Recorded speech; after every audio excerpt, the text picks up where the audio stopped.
Social মিডিয়ায় একটা video খুব ভাইরাল হইছে।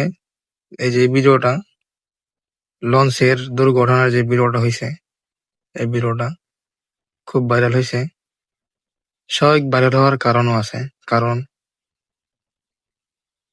দুর্ঘটনাটা খুব মারাত্মকভাবে একটা দুর্ঘটনা হইছে। এখানে দোষটা ছিল বেশিরভাগ যে কিনা ট্রলারটা চালাইতেছে, নৌকাটা। তার তার এখানে পুরা দোষটা আমি বলুম তার হবে। কারণ উনি দেখতেছে একটা পিছে আসতেছে, একটা হয়তো খাড়া রয়েছে না এটা আহ যাওয়ার উদ্দেশ্যে রওনা হইতাছে সেটা তো বলতে পারতেছি না। কিন্তু ও যদি এই দুইটা লঞ্চের মাঝখানে পিছনে যদি ট্রলারটা না ঢুকাইতো তো আজকে এই দুর্ঘটনাটা হইল না। এবং কি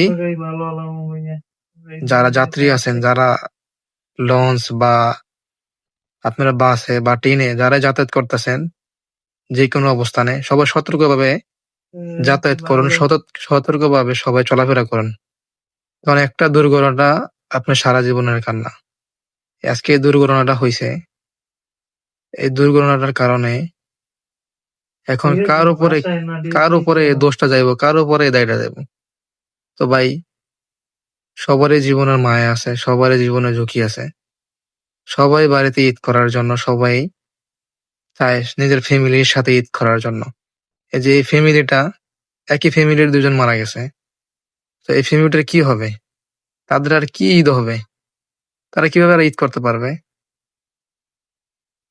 তো সবাই সতর্কভাবে ঈদের যাত্রা, যারা বাড়িতে যেতেছেন, সবাই ঈদের যাত্রাটা শুভ হোক এবং সবার জন্য দোয়া করি। সবার যেন সহি সালামতে ভালোভাবে বাড়িতে যায় সবার ফ্যামিলির সাথে ঈদ করতে পারে। তো এই ভুলটা কেউ করবেন না।